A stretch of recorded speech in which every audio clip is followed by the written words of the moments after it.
பாரம்பரியம்னா என்ன? வழி வழியா நம்ம முன்னோர்கள் செஞ்சுட்டு வந்தத நாமும் செய்றோம். அத பாரம்பரியம்னு சொல்றோம்.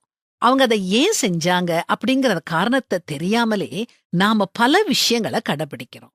ஏன் இத பண்றீங்கன்னு யாரும் கேட்டா, எனக்கு இது தெரியாது, ஆனா இது பாரம்பரியம்னு சொல்றோம்.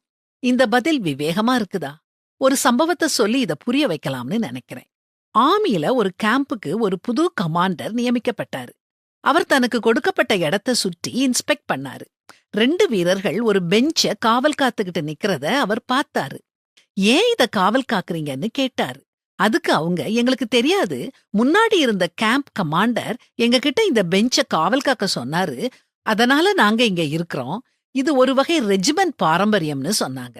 உடனே அவர் முந்தைய கேம்ப் கமாண்டரோட போன் நம்பரை தேடி கண்டுபிடிச்சு அவர்கிட்ட இத பற்றி கேட்டாரு.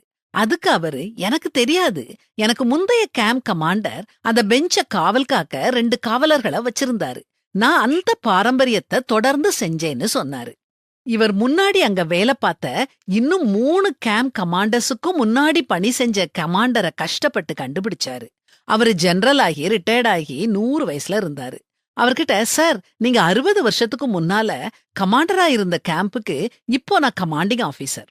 ஒரு பெஞ்ச காவல் காக்க 2 வீரர்கள் நியமிக்கப்பட்டிருக்காங்க. அந்த பெஞ்ச பற்றிய விவரங்கள் சொல்ல முடியுமான்னு கேட்டாரு. அதுக்கு அந்த வயது முதிர்ந்த ரிட்டையர்டு ஜெனரல், என்ன, அந்த பெஞ்சில அடிச்ச பெயிண்ட் இன்னும் ஈரமா இருக்குதான்னு கேட்டாரு. இது எப்படிங்க இருக்குது? இப்படித்தான் பாரம்பரியங்கள் பிறக்கின்றன. லௌகிக ஞானத்தினாலும் மாயமான தந்திரத்தினாலும் ஒருவனும் உங்களை கொள்ளை கொண்டு போகாதபடிக்கு எச்சரிக்கையாயிருங்கள்.